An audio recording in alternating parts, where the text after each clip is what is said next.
माननीय न्यायमूर्ति चंद्रचूड़ जी, आज हम चौथे स्तंभ की बात करेंगे। मैं आपका ध्यान आकर्षित करना चाहता हूँ देश के उस चौथे स्तंभ पर जो सरकार के कामकाज को ध्यान में रखते हुए आए हैं और उनकी जिम्मेदारी भी बनती है कि सरकार का ध्यान रखें और समाज का ध्यान रखें। तो पिछले लेसन को उठा के देखा जाए मेरा, तो कब से इन्होंने अपना जिम्मेदारी को बचा करके और सरकार की छत्रछाया में जाके बैठ जाना शामिल है, तो लेसन से पता चलेगा कि कब ये हुआ, अब कब इन्होंने ऐसा काम किया। तो मैं बता रहा हूँ कि लेसन के माध्यम से जब मैं पाखंड को थोड़ी देर के लिए समर्पित किया कि चलो थोड़ी देर पाखंड को ही अपनाया जाए, क्योंकि पाखंड का हिस्सा ना तो बाबा साहब की समझ में आई थी ना मेरी समझ में था, फिर भी मैंने सारे काम को दरकिनार करते हुए पाखंड को हवा देने लगा। तो उस हवा देने के दरमियान में सबों को लगा, अरे ये तो पक्का हिंदुज़म है, पक्का हिंदू पुत्र है। तब तक ये काम करते रहे, तब तक इन्होंने पाखंड को हवा देने में अपनी जिम्मेदारी निभाई। तो मैंने देखा कि ये समाज के लिए नहीं, ये पाखंड के लिए जन्म हुआ था कि पाखंड को जहाँ तक हवा दे सके। तो एग्जाम्पल के तौर पर हमारे यहाँ किसान हल जोतते हैं, वो बोलते हैं अबा ठाम ठाम रहे, अबा ठाम ठाम रहे। इसका अर्थ ये होता है कि दाहिने और बाएं घूमने के लिए बैलों को कहता है और बैल घूम जाते हैं। किसान की भाषा बैल समझते हैं, अबा ठाम ठाम रहे। तो मैं भी जब लेखन के विधि से लेखनी को करने लगा तो मैं भी बोला अबा ठाम ठाम रहे। मीडिया भाग खड़े हुए, बोला अब क्या होगा, इन्होंने तो पॉल खोलना शुरू कर दिया, अब होगा क्या, चलो सरकार की छत्रछाया में थोड़ी देर बैठा जाए, कि चलो थोड़ी देर के लिए इसको ऐसे हवा में कह दो कि थोड़ा सा ये पागल है। तो मैंने बताया भी लेसन में कि पागल कहने के लिए डॉक्टरी इंजरी रिपोर्ट सुप्रीम कोर्ट को पहुंच जाना चाहिए। ना तो कोई डॉक्टर आया, ना ही हमारी इंजरी और सारे कुछ धरातल पर रखी गई। हवा में कह देने से ये पागल है, ऐसा थोड़े होता है।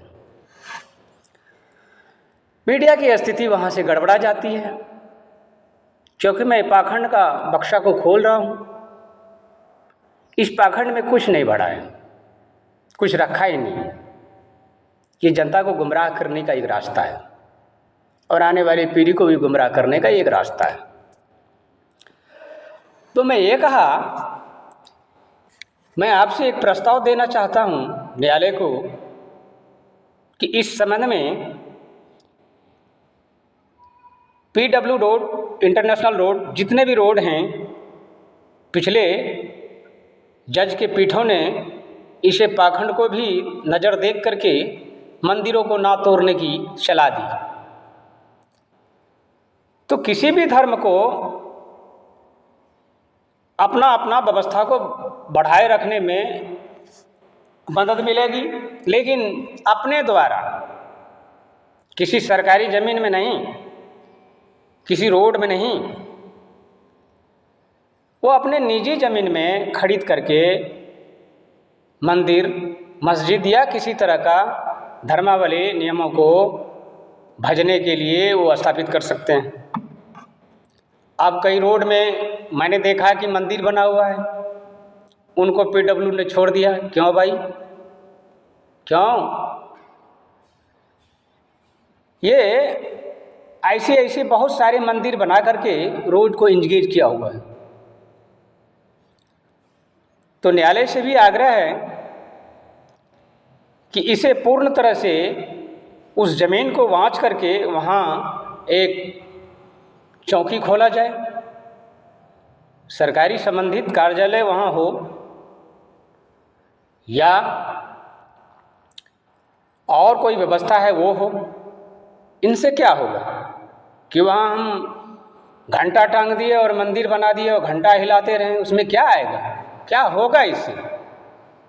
मैंने भी बहुत सारा घंटा हिलाया, पाखंड का घंटा हिला के भी देखा, सबको भी समझाया, हाथ में मिला कटोरा। तो पीढ़ी को मैं आंखें खोल देना चाहता हूँ कि हाथ में घंटा हिलाने वाले को हाथ में कटोरा मिलता है। घंटा मत हिलाओ, कलम हिलाओ। मैंने कलम भी हिलाई, आधे हैंडीकप में मैंने घंटा हिलाया, बाद में मैंने कलम हिलाया। जब कलम हिलाया तो मीडिया फील्ड छोड़ के भाग गए, क्योंकि वो पाखंड तंत्र का हिस्सा था, वो समाज के लिए कोई व्यवस्था के लिए काम नहीं कर रहा था। चौथा स्तंभ पाखंड तंत्र के मिशन के लिए ही काम कर रहा था, इसलिए उसे गोदी मीडिया का नाम पड़ा।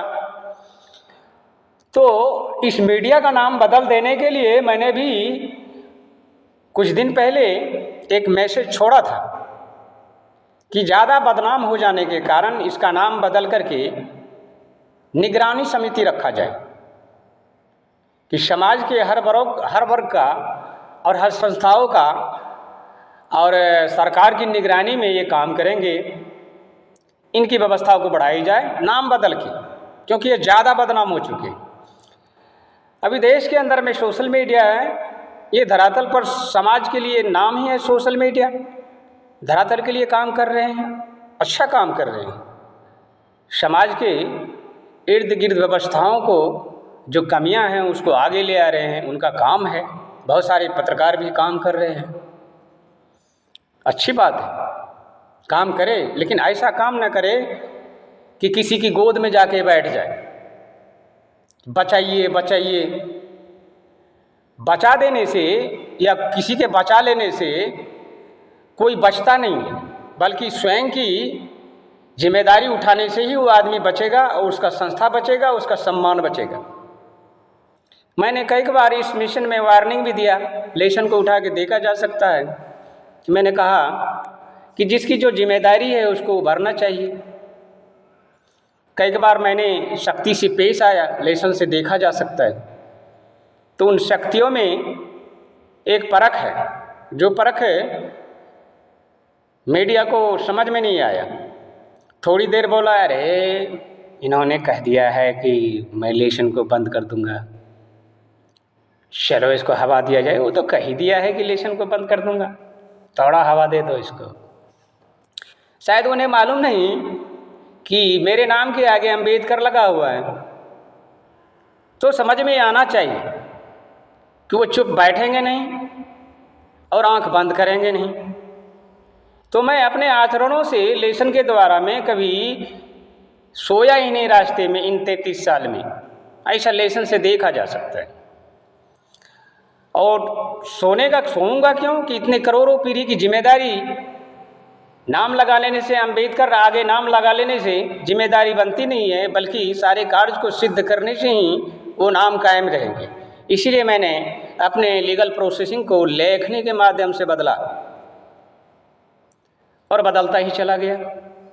लेकिन ये नहीं बदले, ये छुपे रह गए।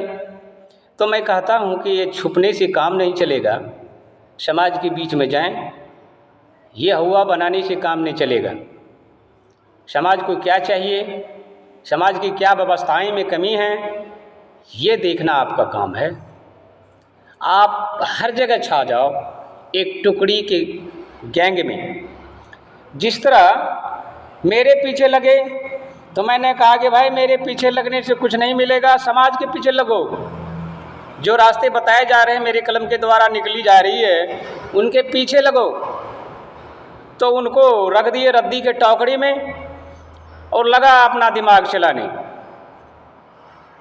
नतीजा सामने, किस और सम्मान के पात्र कैसे बन जाते हैं, ये उनको पनिशमेंट इस भारत भूमि के धरातल पर देखा जा सकता है। मैं ये नहीं कह रहा हूँ कि संस्था ने चूक नहीं किया, चूक किया है तो सुधार भी जरूरी है। तो सुधार कैसे किया जाए वो रास्ता मैं ही बताऊँ क्या? वो रास्ता आपका सिस्टम है, सारे तंत्र मिशन है, आप उनका मीटिंग अलग में बैठ के करें। मैं तो यूं ही मीडिया को थोड़ी देर मैं अपने आप को विराम दिया। इन 5-7 साल में देखे होंगे कि मीडिया बोले कि ये आदमी बिल्कुल पागल है, तो थोड़ी देर मैंने चुप रहने के लिए मैंने 7 से 8 साल तक विराम दिया, ताकि इसको समझ में आए कि भाई पागल तो विराम देता नहीं है, वो कुछ न कुछ हरकत करता रहता है। बहुत सारे बैरिस्टर बैठे हुए हैं और जिनका आचरण शुरू से ही समाज के मिशन के लिए काम कर रहा हो, आने वाली पीढ़ी के लिए, व्यवस्थाओं के लिए योगदान दे रहा हो बाहर से, वो आदमी पागल कैसे होगा? वो आदमी तो पागल कर देगा, होगा नहीं। तो अभी ये समस्याएं बनी हुई हैं, ज़रा इनको वार्निंग देकर बाहर निकालें कि बाहर चले जाएं, समस्याओं को देखें और सही धरातल पर ला करके खड़ा करें। ये जिम्मेदारी बनती है। इन्हीं चंद शब्दों के साथ मैं अपने मुख को विराम देता हूँ। अगले नेक्स्ट में मैं आ रहा हूँ। जय भीम, जय भारत, जय रविदास, नमो बुद्ध।